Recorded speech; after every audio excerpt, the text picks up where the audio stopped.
They called it the Gathering of Worlds, a once-in-a-generation meeting where the Galactic Council summoned its vassals to renew their pledges, pay their tributes, and remember their place in the cosmic order. From the ice colonies of Drathuan to the golden towers of Nithra Prime, every species bowed, every race complied, every voice submissive, except one. Earth was the last to arrive, and I was the poor bastard sent to represent it. They called me Commander Ash Brenner, but titles meant little in that room. I was no emperor, no high priest, just a soldier, a man forged in the mud and fire of Earth's last wars. And yet somehow I stood across from gods cloaked in starlight, waiting to hear my species beg like all the others. The council chamber was impossibly large, built inside a hollowed-out asteroid orbiting a dead star, ancient and echoing with the voices of the powerful.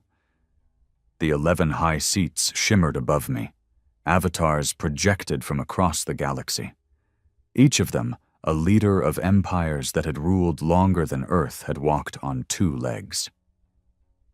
The speaker of the council was a creature named Rul Khan, 10 feet tall, eyes like obsidian pits, voice like glass dragged across metal. "You are late, human," he hissed. "The tribute schedule was delivered. Your delay insults the council." I didn't flinch. I didn't kneel. I just stood there, in the uniform I'd worn too many years, hands behind my back, jaw tight. "Earth doesn't pay tribute," I said. The room fell quiet. Not a stunned silence, a dangerous one, the kind that comes right before someone draws a blade. Rul Khan's neck twisted unnaturally. "We saved your kind from extinction after your planet choked on its own greed. We gifted you technology, cleansed your skies, cured your sicknesses. You will repay us, human." He expected a negotiation, a compromise, maybe even a little groveling. But that wasn't going to happen. I pulled a small comm drive from my coat and slotted it into the projection node. Earth's message had been pre-recorded by our surviving leaders, unified for once in our history. Not because we wanted peace, but because we'd had enough of pretending we weren't built for war. The council leaned in as the message played. A single word. One syllable. Spoken in the deep, tired voice of an old general who'd buried friends beneath red dirt and watched cities burn. No. That was it. No long speeches, no pleasantries, just one word. The silence that followed was alive, buzzing, humming, waiting to see who would speak next. Rul Khan's projection blinked. Is this a declaration of war? I didn't move. It's worse. It's defiance. He sneered. You think you can stand against the combined force of the council? We don't need to stand, I said. We just refuse to kneel. He laughed, a low, ancient rasp of amusement mixed with disbelief. Your people are primitives. You still burn fossil fuels in some sectors. You have one fleet, barely space-worthy. Your moon base is armed, I cut in, and so is Mars, and Europa, and every backwater asteroid we've colonized with our own blood and sweat. You'll be wiped from the stars.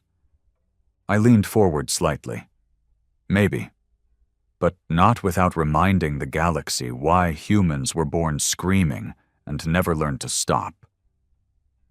They didn't respond. Not with words.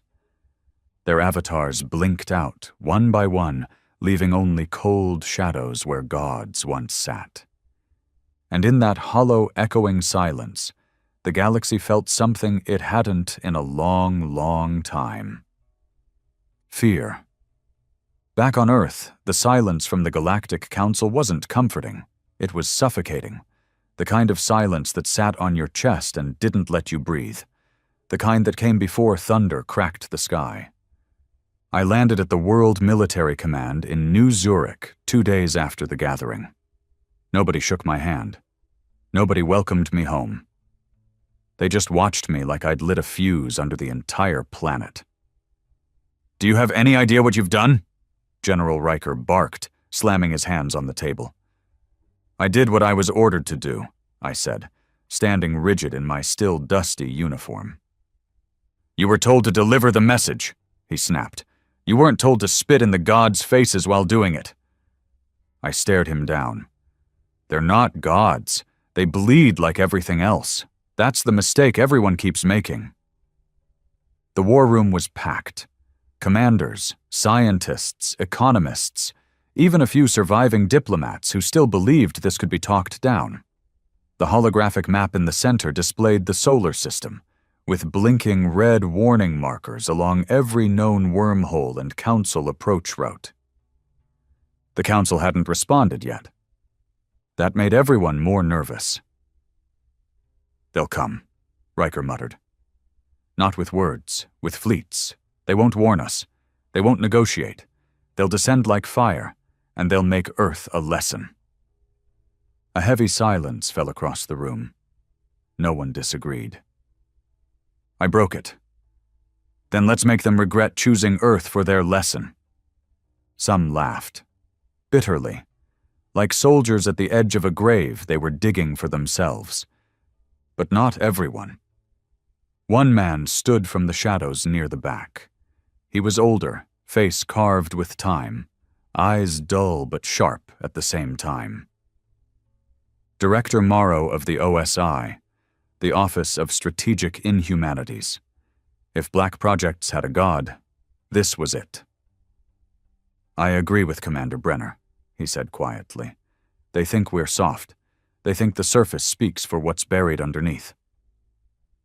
He walked slowly toward the projection. "They've forgotten we were killers before we were civilized, that we burned each other before we discovered the stars, that our first instinct was survival, not submission. Let them come. We'll remind them." The first ships arrived 6 days later. Not an armada, just a probe fleet, 3 destroyer-class vessels, scouts, not meant to attack, just to watch, to measure our fear, to send back readings on our defenses, our reaction time, our will. They made the mistake of hovering near Titan. That was their first mistake. We didn't broadcast warnings. We didn't posture. We simply launched.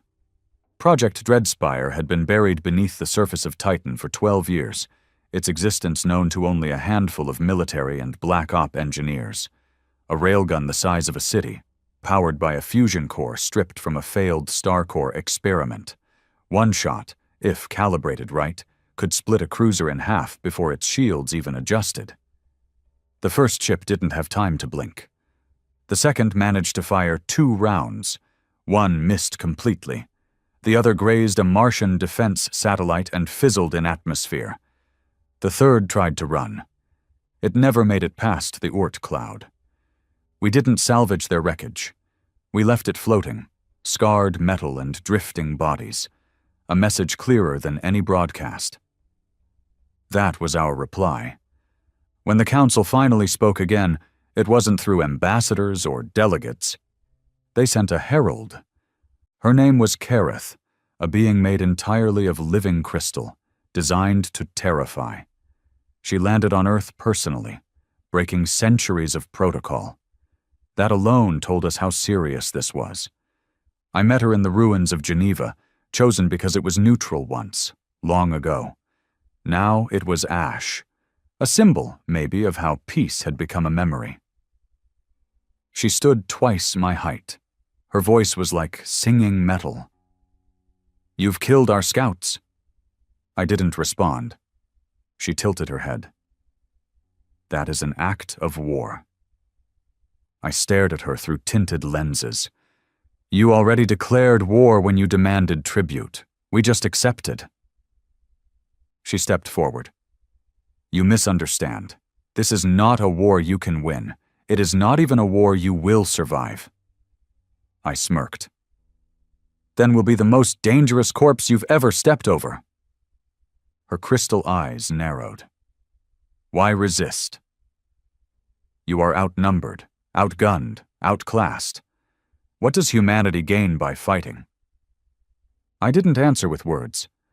I reached into my coat and handed her a tablet. She read it. A single image. An orbital schematic showing a self-destruct device buried in the Earth's mantle. One that would crack the planet's crust and set the atmosphere on fire if activated. Her face twisted in confusion.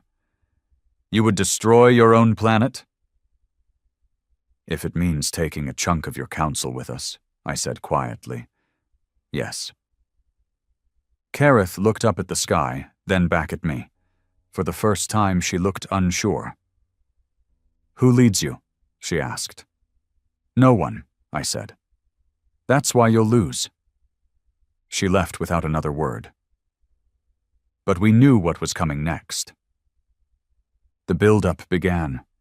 Council fleets massed at the edge of Council-controlled space, Titanfall-class destroyers, Ark-level carriers, slave fleets from subjugated species, conscripted and stripped of hope, now pointed at Earth like a weapon. We didn't match their size. We couldn't. But Earth was never about matching. We were about bleeding them until they gave up. The moon was turned into a fortress. Every crater hid railguns and missile silos. Mars was mobilized, its underground cities emptied and converted into drone factories. Even the derelict platforms in orbit were pulled from the sky, reworked, repurposed. Anything that could float was given teeth. We didn't build to win. We built to make them hurt. That's what they didn't understand. See, the Council fought for dominance, for control, for wealth. But humanity? We fought because we had nothing left to lose. We were good at that. Too good. I watched the first wave enter our system from an old mining platform near Neptune. The stars blinked as their armada arrived, 1,000 lights moving like gods returning from exile. You ready for this? Asked Lieutenant Kane beside me, a grizzled Martian vet who'd lost both legs to a rail fire incident and had them replaced with ground-forged titanium. I nodded slowly. Born ready. They'll burn Earth, he muttered, just to prove a point. Then we'll burn their memory of it, I said. Let the stars carry our echo. He chuckled, hollow and dark. We're not supposed to win this. I looked at him. We're not here to win, Kane. We're here to make sure they never forget us. He smirked. That we can do. By the time their fleets reached Mars orbit, we were ready. The first human losses were catastrophic. Orbital silos fell like meteors. Drone fleets were wiped out in minutes. The Martian sky bled fire. But then we struck back, and something in their lines began to crack. They weren't used to prey that fought like predators. We didn't flee, we charged. We didn't retreat, we regrouped and countered. Every Martian death bought them a blood-soaked inch, and it cost them time, fuel, resources, and morale. The Council had forgotten one key thing. You don't threaten extinction to a species that's already survived it. Again and again, through ice ages, famines, global wars, collapses, and rebirths, we weren't just survivors. We were evolution's unfinished project. We were unfinished for a reason. The Martian skies were a burning hell. What used to be red dust and blue horizon now blazed under artificial stars made of fire and shrapnel. The first wave had struck us with clinical precision, Council destroyers sweeping in tight formations, dropping tungsten rods and plasma charges on our outer defenses like it was a military drill. They expected resistance, but not carnage. They wanted compliance through punishment, a warning to Earth. But what they got was war. I watched from the command deck of the Vulture's Spine, a half-salvaged Earth ship fused with alien tech we barely understood, bristling with guns we weren't even sure would fire more than once. Sir, Sector 9 just went dark, reported Ensign Reed, her voice tight. We lost the Korolev spire. Any survivors? I asked. Doubtful. We picked up one last transmission, just screaming. That was all too common now. Screaming was the soundtrack of our survival. It meant we were still human, still feeling. I nodded. Log it. Mark the wreck for salvage. We'll need every screw, every bolt. Yes, Commander. I stepped away from the console and stared at the tactical screen. Dozens of red blips, council ships, still hovered in Mars orbit. A few green ones flickered and died out as our defense grid failed sector by sector. But some blips were white. Those were human assault teams, suicide units with nothing to lose. Patch me through to Hammer 6, I ordered. The line crackled, then a voice filled with static and resolve responded. 6 here. You're 5 clicks below orbit. How close can you get to the flagship? Close enough to scratch the paint, sir. Won't be pretty.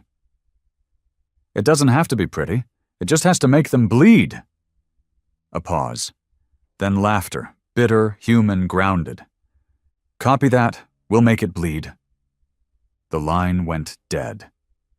I stood in silence for a moment, staring at the map. We weren't winning. We never were. But we weren't breaking either. That was the part they didn't understand. We weren't like the other species that bent the knee when a god pointed a finger. We'd stare the god in the face and spit blood in his eye. Hammer 6 was one of our most dangerous assets. 6 men with nothing left to live for, dropped in orbital pods retrofitted from mining gear. No guidance, no safety, just impact, breach, and chaos. They hit the side of the Council's flagship like angry hornets. The ship's shields had just flickered after a plasma coil overloaded from our earlier cannon barrage. 1 second of vulnerability. That's all they needed. The breach was successful. We didn't get a full transmission, just garbled audio, shouts, gunfire, an alien voice screaming, "What are they?" That was the last we heard. When the flagship exploded, splitting open in orbit like a rotten fruit, there was silence in Council Command frequencies. Their entire formation halted. Confused, disoriented. We seized the moment. Our ships weren't built to last, but they were built to bite. One by one, smaller vessels began crashing into Council ships, detonating EMP cores and hacking devices coded in languages made to confuse alien systems. Some Council ships shut down entirely, falling to Mars like broken stars. Others went rogue, turning on friendly targets until self-destruct commands were activated. It wasn't a victory, but it was a message. We don't need fleets, we just need rage. Back on Earth, the media tried to hide it, as always. But people knew. They could feel it in the air. A tension that stretched between continents. Everyone sensed the cold metal hand of extinction wrapping its fingers around our throat. But instead of panic, there was resolve. People didn't run, they built. Mothers welded armor plates onto old civilian transports. Teenagers programmed drones in basements. Ex-cons volunteered for suicide missions. Old veterans crawled out of retirement and limped into command centers with bloodshot eyes and steady hands. The Council expected panic. Instead, they got purpose. Director Morrow, old bastard that he was, oversaw the black site rollout of Project Hollow Dawn, a synthetic plague designed to target Council biogenetics, to be launched through spore clouds in space, illegal by every galactic code. We launched it anyway. That was Earth's rule now. If you don't like the game, flip the board. The Council tried diplomacy again, if you could call it that. A transmission broadcast across all frequencies, a message from one of their high seats, a bloated thing wrapped in silk and jewels, face hidden behind ceremonial plating. "Surrender now," it said, "and we will preserve a fraction of your species. Resist, and you will be forgotten." I laughed. Forgotten? We're the species that wrote history in blood. who raised empires with stones and brought them down with words. We were never meant to be remembered peacefully. We were meant to be remembered painfully. The second wave arrived 4 days later. Heavier, angrier, a full offensive, coordinated and merciless. Earth's orbit lit up like a battlefield. Council carriers blanketed the sky. Orbital stations disintegrated. Satellites turned to ash. Every city on Earth prepared for impact. But we were waiting. They had studied our weaknesses. They hadn't studied our hate. That's when Operation Black Dust kicked in. Thousands of civilian transports, disguised as refugee ships, were actually troop carriers, loaded with nerve agents, thermobaric weapons, and anti-boarding drones. When the Council ships tried to capture instead of destroy, they opened their doors to hell. One by one, their ships went dark from the inside. We didn't care about honor or protocol. We cared about pain. If we were going down, we were taking as many of them with us as humanly possible. The war shifted after that. The Council stopped broadcasting ultimatums. They stopped capturing. They started erasing. Earth's surface became a graveyard of monuments, craters, bones, glassed ruins of once glorious cities. But we fought on. We built underground. We moved in the dark. We launched counterstrikes from the ocean floor and the frozen edges of the poles.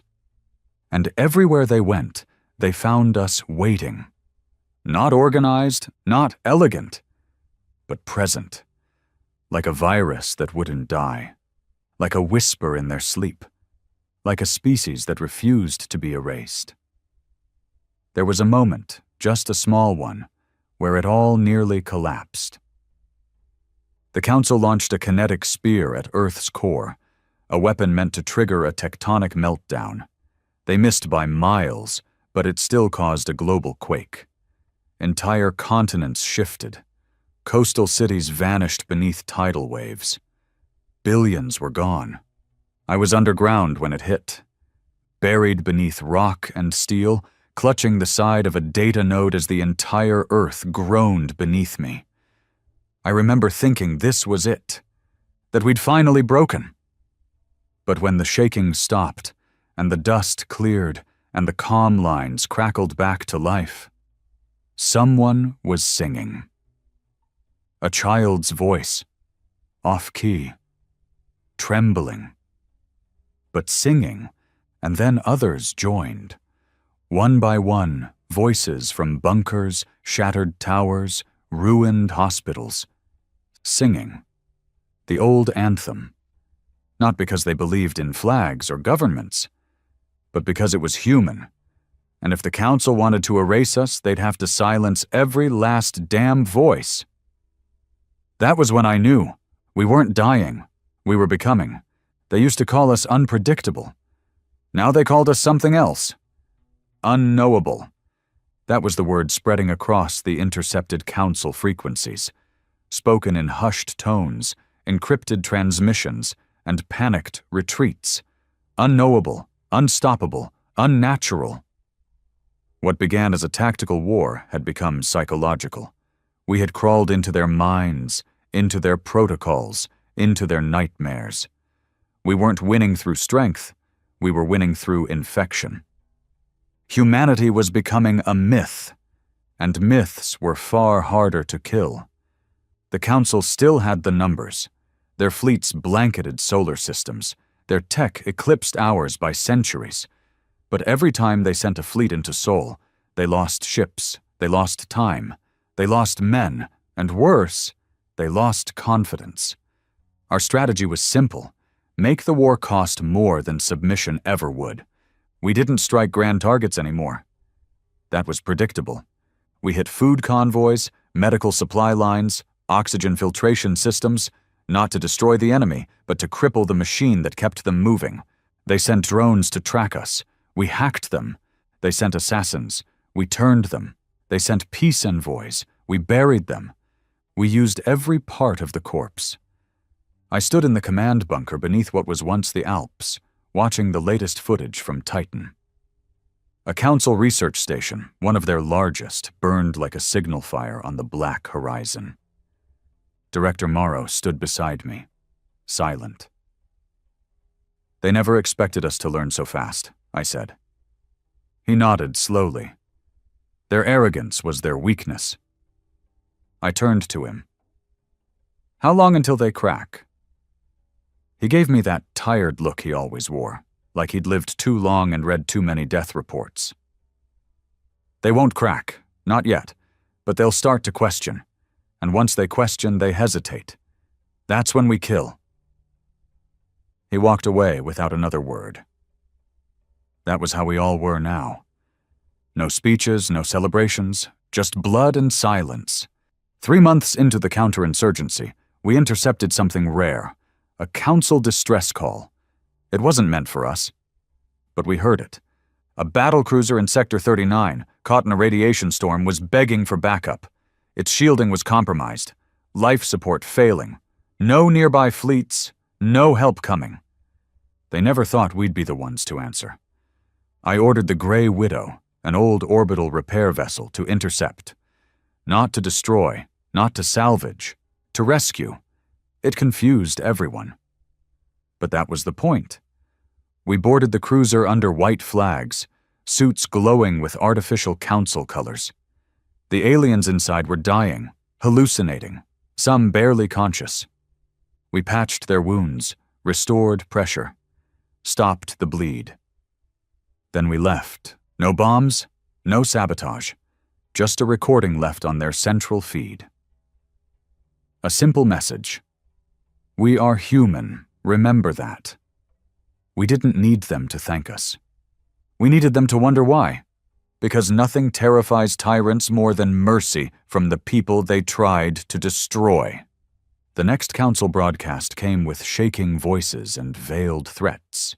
They accused us of manipulating the minds of their soldiers, of infecting their people with ideologies, fear, and something far worse, hope. They were right. Our message wasn't just resistance, it was contagious. Other species, those long enslaved by council control, began to question. Some defected. A mining colony in the Zareth Belt revolted and sent a message directly to Earth. "We heard what you did. We are ready to bleed with you." A ripple became a wave. For the first time, humanity wasn't the lone defiant voice. Others were waking up, and the council was terrified. Because fear is easy to control. But inspiration, that's a damn wildfire. They launched their retaliation swiftly. No diplomacy, no warning. They deployed their Leviathan-class flagship, the Pillar of Order, into Earth's orbit. The thing was a continent in the sky, bristling with weapons that could atomize cities, equipped with thought shields and artificial gravity fields. It wasn't a ship. It was a message. We are gods, and this is your punishment. It hovered for 3 days. We didn't fire. We didn't run. We waited. Because in its arrogance, the council had brought everything it had into one target. And we had been waiting a long time for that. When it finally fired its first round, a plasma beam meant to turn Berlin into glass, something went wrong. The weapon overloaded, exploded. The sky lit up in a white pulse. The pillar's left side fractured, its shields collapsed, and its artificial gravity began to implode inward. It wasn't sabotage. It wasn't an attack. It was hacking. The virus had been uploaded the moment our Mercy ship boarded the cruiser 3 months earlier. A sleeping code buried deep, quiet, and patient, waiting for one command. We called it Echo. When the council ran diagnostics, they found nothing. Their AI systems cleared the file. But Echo wasn't a file. It was a thought, a sequence that rewrote logic paths and introduced one human concept into their godlike machines. Doubt. That's all we needed. The pillar burned for 2 hours. When it finally crashed into the Atlantic, it sent waves that touched 5 continents. We didn't cheer. We didn't celebrate. We just moved to the next target. Because this wasn't a war for glory, it was a war for memory. We wanted the stars to remember who we were. Weeks passed. Council territory shrank. Not from conquest, but from fear. They pulled back, cut off outer colonies, issued orders of total silence in contested sectors. But silence didn't save them. Their empire had been built on obedience, and obedience was rotting. We intercepted another message, this time from a council civilian transport. We believed you were monsters, but now we ask, are you saviors? I didn't reply. Because we weren't saviors. We were just men who refused to die. And that, in the end, was all we ever needed to be. We were deep into the black now. The kind of war that doesn't make it into history books because no one wants to remember what it took to survive. Morality had long since been put to sleep. All that mattered was keeping the light on, our light, no matter how dim it flickered.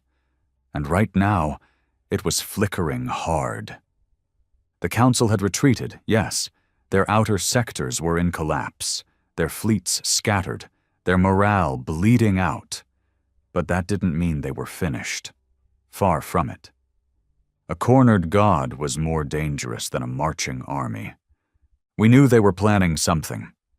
The sudden silence, the disappearance of their communication satellites, the ceasing of all forward engagements. It wasn't surrender. It was the inhale before a final exhale, the kind that scorches everything. And we weren't ready. Mars was crippled. The moon's fortress grid had burned out. Earth was cracked and choking. We had no ships to spare, no fuel left for another major offensive. What remained of our military floated in scavenged armor and held guns stitched together from scrap and spite. And still, we prepared. Because we'd come too far to let it end with a whimper. Inside the shattered remains of Geneva Command, I met with what was left of the Earth Coalition. Generals with prosthetic limbs and hollowed eyes, civilians turned strategists, black site directors, underground tech lords, rogue AI handlers. The room reeked of desperation. They've pulled every asset from council space into one location, said Director Morrow, pointing at a glowing dot on the holographic map. The old Dyson ring around Nephris 5. They're reinforcing it, heavily. This is the final bastion. What's inside? I asked. Information, he replied. Everything. Council archives, genetic databases, weapons schematics, species registries, the backbone of their control. If we burn that... We erase the idea of their empire, I finished. He nodded, and spark a collapse they can't rebuild from. General Edens frowned. We don't have the ships. We don't have the bodies. We don't need a fleet, I said quietly. Just one chance. They all looked at me, and I told them the plan. It wasn't heroic, it wasn't elegant, but it was human. We called it Project Final Silence. A single carrier, rebuilt from a mining hauler and outfitted with cloaking arrays stolen from the wreckage of council scouts. On board, a fire team of 6, loaded with experimental tech we barely tested, each carrying a compressed quantum spike loaded with a kill code. The idea was simple. Slip through their defense grid, get inside the central data core of the Nephris ring, and detonate the spike. No bang, just erasure. A code bomb. Wipe their records. Wipe their authority. Wipe the memory of their dominion from their own systems. A total collapse of identity. The team was to be called Ghost Unit. And I was leading it. Before we launched, I sent a final message back to Earth Command. Not a speech, just words. To anyone listening, don't remember us as soldiers. Don't remember us as heroes. Remember that we chose to stand. Even when we knew it wouldn't end with parades. Remember that Earth said no and meant it. Then we left. The carrier hummed silently as it slipped through the void. No escorts, no signals, just darkness. Our names didn't matter, because we'd already died the day we defied gods. Nephris 5 glowed like a wounded star. The Dyson ring was massive, an ancient marvel from a time when the Council still believed in creation instead of control. Now it pulsed with scanners and turrets and patrol ships too numerous to count. We didn't fight them. We slipped through them. The cloak worked, mostly. A proximity ping caught us just as we approached the docking hatch. We didn't wait for full scans. We breached. No alarms at first, just the soft hiss of pressurized entry. Then all hell broke loose. The inside of the ring was a cathedral to oppression, walls lined with statues of extinct species, glass cases filled with relics of conquered worlds, data conduits humming with artificial life. We moved fast, through maintenance shafts and ventilation tunnels, following the stolen schematics downloaded during our earlier raids. First kill was quiet, an insectoid technician who didn't even have time to scream. Second wasn't. A patrol of 4 Council soldiers spotted us in a hallway. We responded with brutality. One of my men, Hutch, took a plasma round to the neck. He dropped without a sound. No one spoke. We just kept moving. Every hallway we passed became a reminder of what the Council had erased. Murals of burned planets, lists of compliant races, videos of submission ceremonies paraded like holy rites. This wasn't an archive, it was a church. And we were here to burn it down. We reached the core chamber with only 4 of us left. The defenses were brutal. Automated drones, sensor fields, AI constructs that screamed in your head instead of your ears. We lost Jacoby there, vaporized mid-stride. No time to mourn. I reached the central console and slotted the spike. It asked for a final command. A phrase? A word, and I knew exactly which one to give it. The one that started this all. Number. The spike glowed once, then vanished into the core's interface. We ran, not because we were scared, because we knew what came next. The ring convulsed. Sirens blared, the lights flickered. And then it began. Not an explosion, but silence. Total, absolute, obliterating silence. One by one, the ring's systems shut down. Archives deleted, defense protocols wiped, identity cores scrambled, every database gone, every thread of the Council's control cut.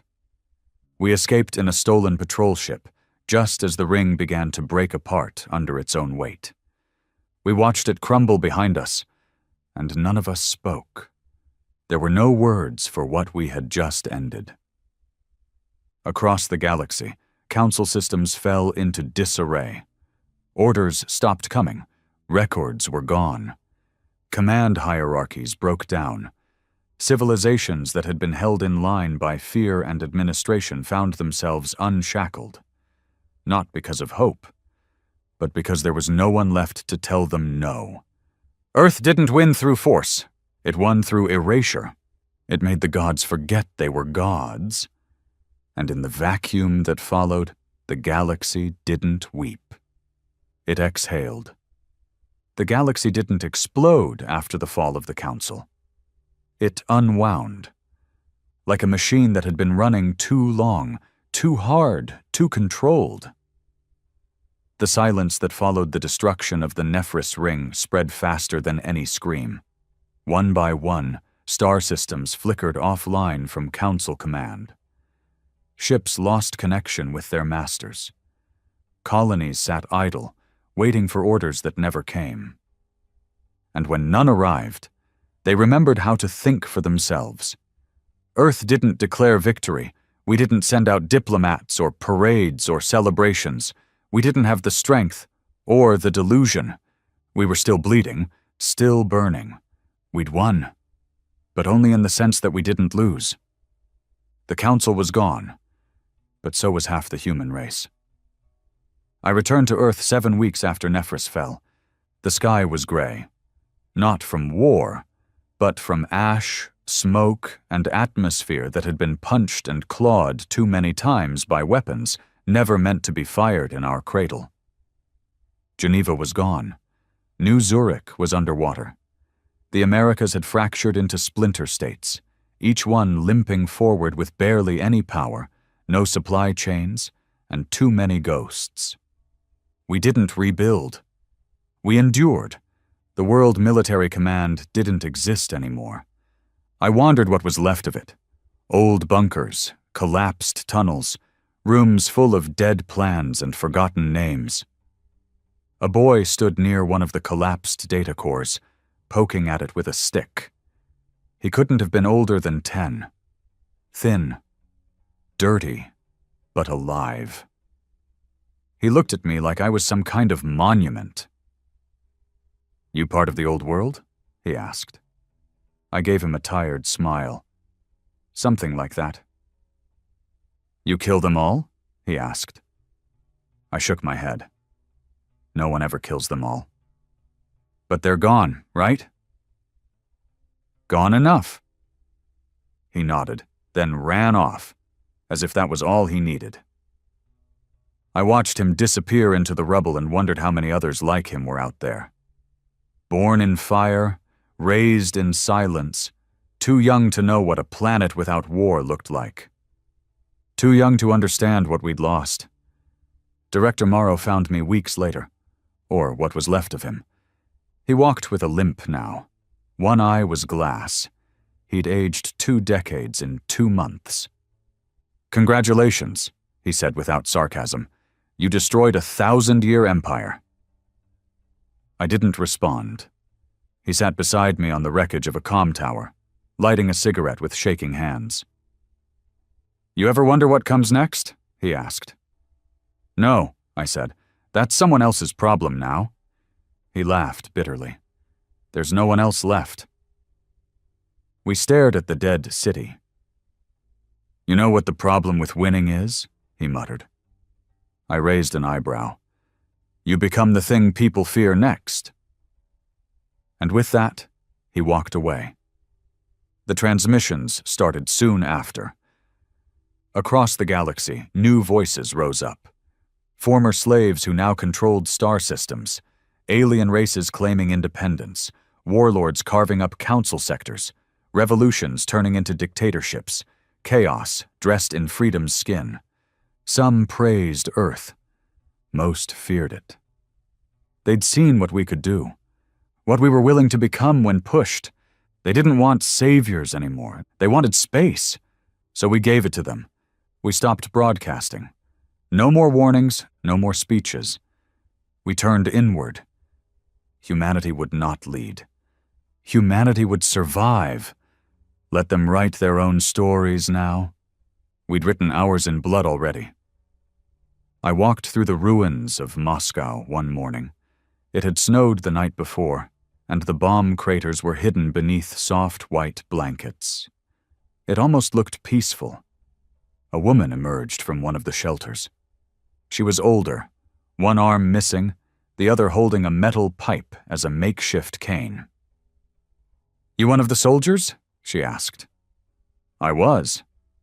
"You kill them?" "Some." She nodded. "My boy said you scared the stars." I chuckled. "I didn't mean to." "Good," she said, then walked away.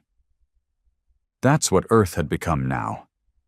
Not a capital, not a power, just a reminder. A whisper in the dark. Don't push them. Don't test them. They said no to gods. And gods died. A few of the ghost units survived.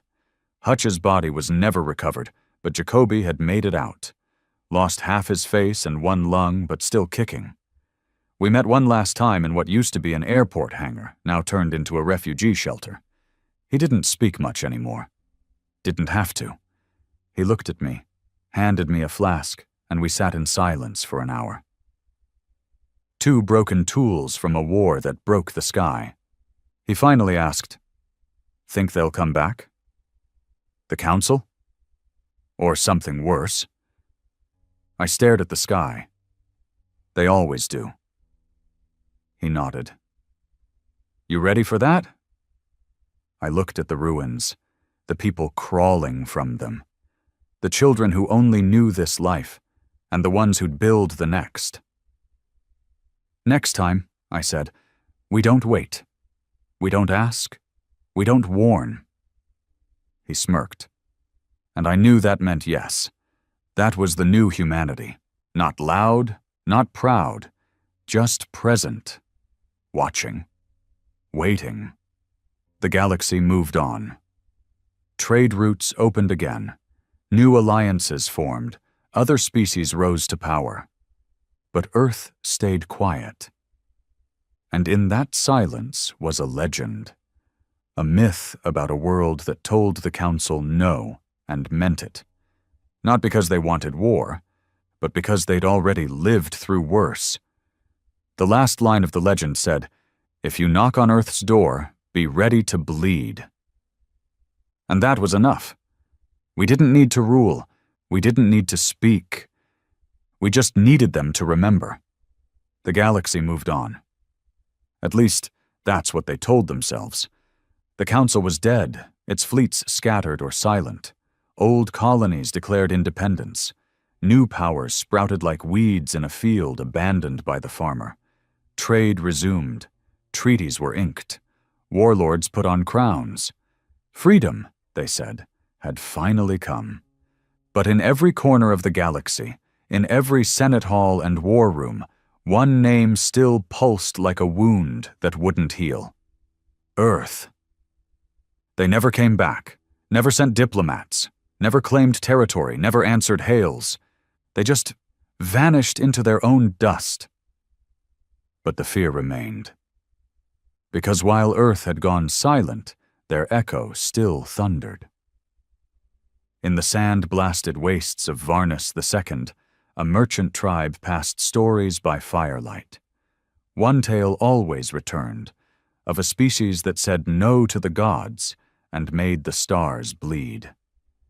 "They used only one word," the old woman whispered, "and it was enough." Children didn't believe it, not really. It was too big, too final. But they still jumped when the sky cracked with thunder. Because Earth wasn't a story anymore, it was a warning. In the Veltaran Empire, a rising power began building fleets. Ships longer than cities, bristling with weapons. They carved new trade routes, expanded colonies, and drafted conquest plans. They spoke often of dominion. Until one scout ship, searching near the Sol perimeter, vanished. Not destroyed, not attacked, just gone. No signal, no debris, just silence. They sent another, same result. No violence, no return. Just erasure. Veltaran's expansion halted overnight. A rumor started among their admirals. Earth is still there, watching. And worse, they remember. On the academic moon of Orlis, a historian named Keparn dedicated her life to studying Earth. She gathered fragments of intercepted human transmissions, reconstructed footage from the Council archives, and studied the ancient Earth word, no. Her thesis was banned. Her research erased. She disappeared 2 months later. Some said she fled. Others said she went to find Earth herself. Whatever the truth, her final paper leaked before the purge.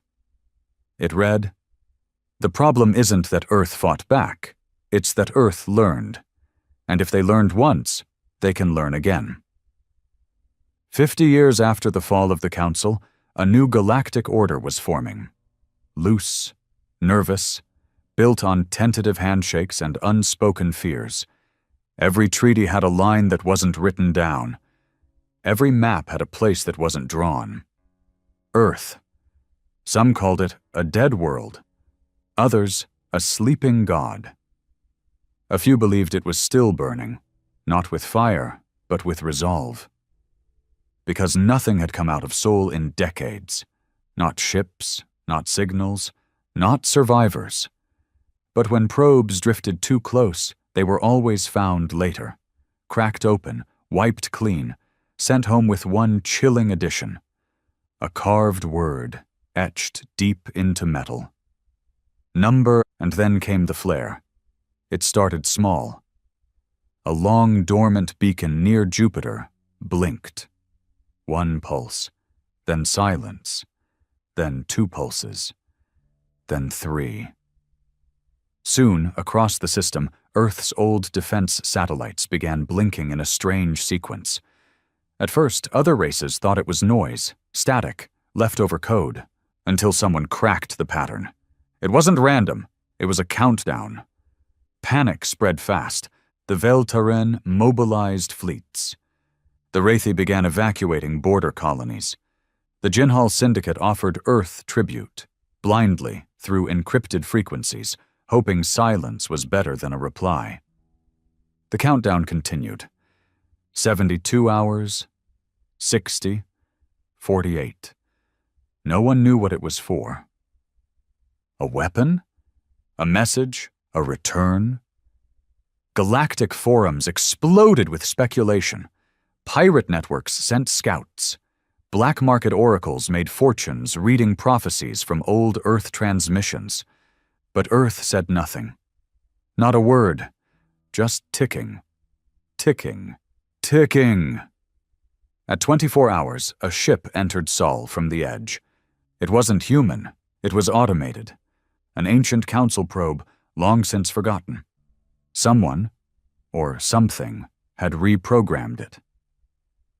It carried a message, not data, not orders, a voice. A human voice. My voice. We are still here, it said, and we have learned.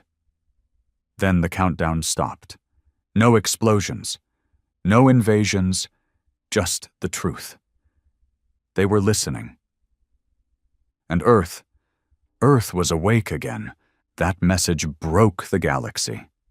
Not through fear, but through uncertainty. Because the dead don't speak. And Earth had spoken. It hadn't threatened. It hadn't warned.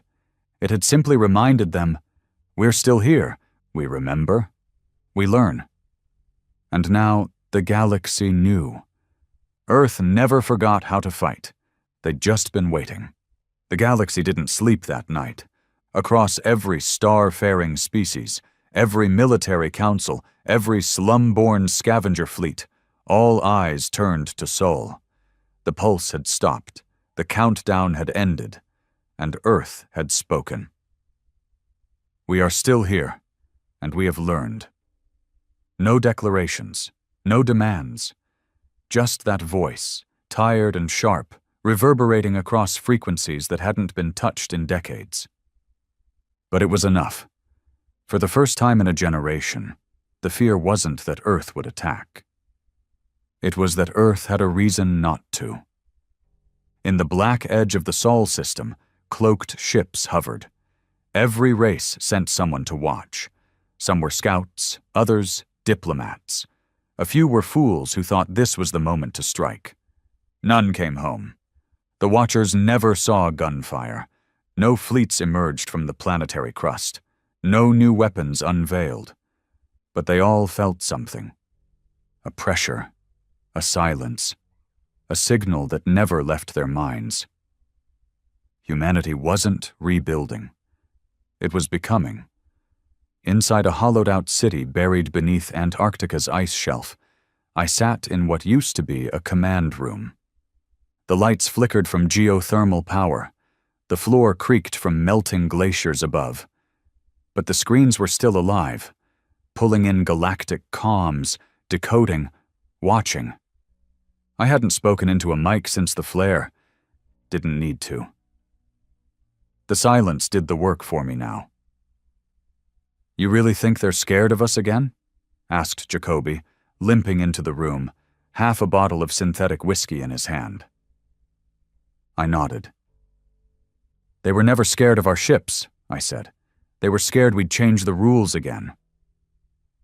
He chuckled. Yeah, damn right. He slumped into a chair beside me. We could have ruled it all, he muttered. Every piece of it. They'd have bowed. Maybe, I said. But then we'd be them. He didn't argue. He didn't need to. Because deep down we both knew the truth. We didn't fight the council for power. We fought because they told us we couldn't say no, and that word, that choice, was the most dangerous weapon in the galaxy. The weeks that followed were tense. All across known space, species began rewriting their laws. New political systems rose, built not on compliance, but uncertainty. No one wanted to be the next target of Earth's silence. Worship cults started forming. Earth wasn't seen as a planet anymore.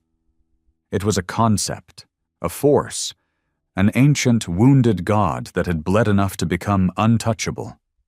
They called it the No Doctrine, the belief that refusal is a divine act, that surrender is an infection, that to disobey is to live.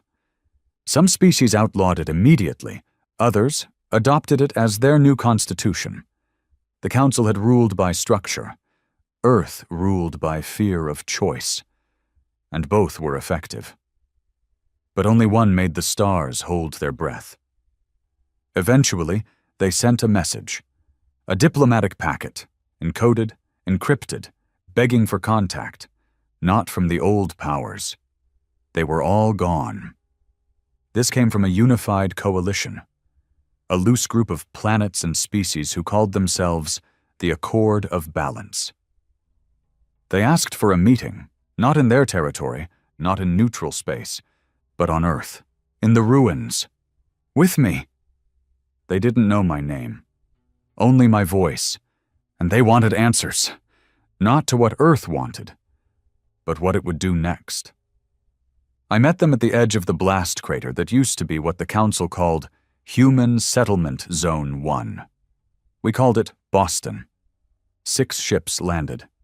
Small, unarmed, 1 representative each. Alien faces, different limbs, different languages. All of them nervous. Not one of them looked me in the eye for long. I didn't stand on ceremony. I pointed to the crater. You see that? They nodded. That's what happens when you ask the wrong question. One of them spoke, trembling, voice filtered through a translator. What do humans want now? And there it was. The question they were all afraid to say out loud. The question that had lingered since the council fell. I looked at the crater, then back at them, and I told the truth. Nothing. They stared at me, confused. We don't want to rule you. We don't want to trade. We don't want to be worshipped. We don't want to conquer. We're not here to lead a new order. I took a breath. We just want to be left alone. They hesitated. And if we don't? I smiled, but it didn't reach my eyes. Then we remind you why silence is more terrifying than war. They left. Grateful, terrified, satisfied. And in their hearts, they understood the only real law that mattered now. Don't wake the sleeping wolf. Not unless you're ready to bleed. Earth didn't rebuild in the way others hoped. We didn't put cities back together. We didn't restore the governments. We didn't rise from the ashes. We stayed in them. The old ruins became warnings. Our skies remained empty. Our signals silent. We didn't expand outward. We dug inward, deeper into ourselves. A species no longer at war, but not at peace either. A species that had become something else. I walked the edge of the crater often. Sometimes I saw kids there, scavengers, orphans born after the war, raised on fear and frost and memory. They didn't cry. They didn't whine. They watched everything. took nothing for granted. I once asked a boy what he thought happened here. He shrugged. This is where the gods died, right? I asked who told him that. Nobody, it's just what it feels like. Smart kid. I gave him a ration bar and moved on. In time, the galaxy adjusted. Earth became a border you didn't cross, a word you didn't speak too loudly. The myth outgrew the reality. We never showed our weapons. We never proved we still had fleets. But everyone believed we did. And belief was stronger than steel. One last message went out from Earth, years later. Just one. A whisper, carried across decaying frequencies, caught in relay stations half dead from time and storms. It wasn't a threat. It wasn't even a statement. It was a question. Not for power. Not for control. Just one quiet reminder. If you were us, would you trust you? No one answered. And Earth didn't ask again. That was the real victory, not in death, not in survival, but in the echo that kept the stars quiet, in the weight of a word so heavy it silenced empires. Number, the word that made gods bleed, the word that gave humanity something no weapon ever could. Control, not over others, but over ourselves. And in the end, that was all we ever wanted. Not to lead, not to conquer, just to choose. Even if that choice meant everything else burned. The galaxy moved on, but they never forgot. Because deep in the void, past the mapped stars and golden roots, one shadow still lingered. Unmoving, unanswered, untouched. Earth, not just a planet, a warning, a question, a promise. And when that shadow finally speaks again, they'll listen. They always will.